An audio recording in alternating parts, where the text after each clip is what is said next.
Oui, trembler de joie, trembler d'effroi, ukulélé, ukulélé, ukulélé. À la base, je devais écrire une vidéo et hier, je suis tombé sur ça. Et donc, on espère quand même d'avoir des chiffres suffisamment Malheur de importants l'Afrique! pour avoir une valeur statistique. Si je peux être provocateur, est-ce qu'on ne devrait pas faire cette étude en Afrique, où il n'y a pas de masque, pas de traitement, pas de réanimation, un peu comme c'est fait d'ailleurs pour certaines études dans le sida? Qu'est-ce que vous en pensez?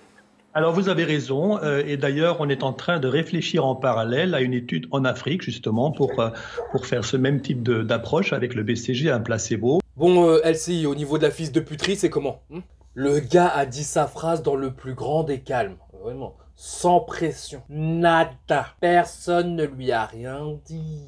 Et pourquoi on ne le mettrait pas aux Africains? Et pourquoi on leur demanderait pas leur avis?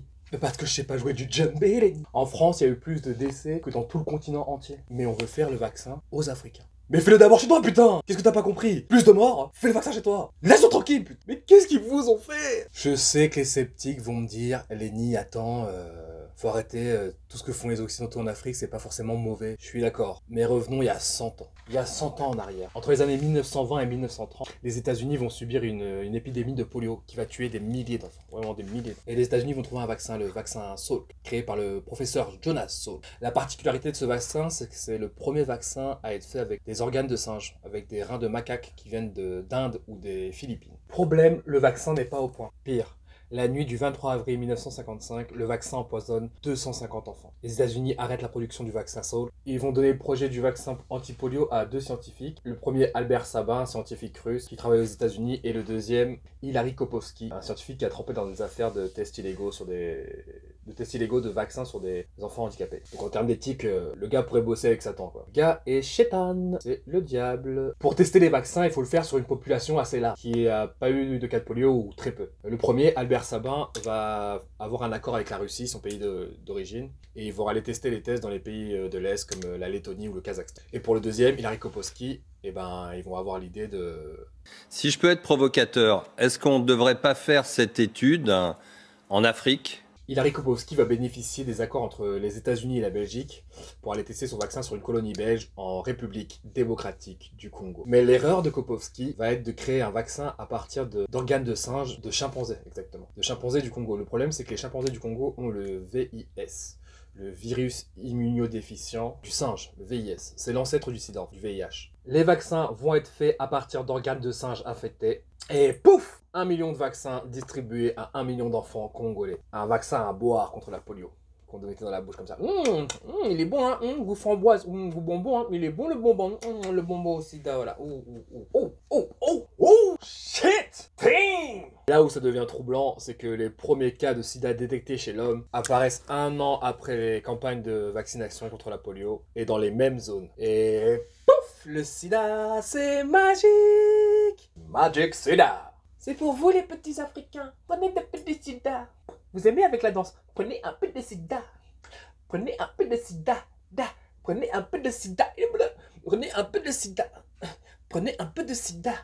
L'affaire va être passée sous silence. Ce qui était une histoire devint une légende. La légende devint un mythe. Et pendant plusieurs décennies, on n'a plus jamais entendu parler de cette histoire. Jusque dans les années 90, où un journaliste indépendant, Edward Hooper, écrit le livre The River. Le livre raconte ce qui s'est passé au Congo et met à mal le monde scientifique. Surtout qu'à ce moment-là, Hilary Kopovsky est devenu un géant du monde scientifique. Une confrontation aura lieu entre les deux hommes au Royal Society à Londres. D'un côté, Hilary Kopovsky et ses scientifiques, et de l'autre côté, Edward Hooper, qui sera épaulé de Bill Hamilton, considéré à l'époque comme le meilleur biologiste depuis Darwin. Malheureusement, le destin peut-être, on ne sait pas. Bill Hamilton va contracter la malaria au Congo.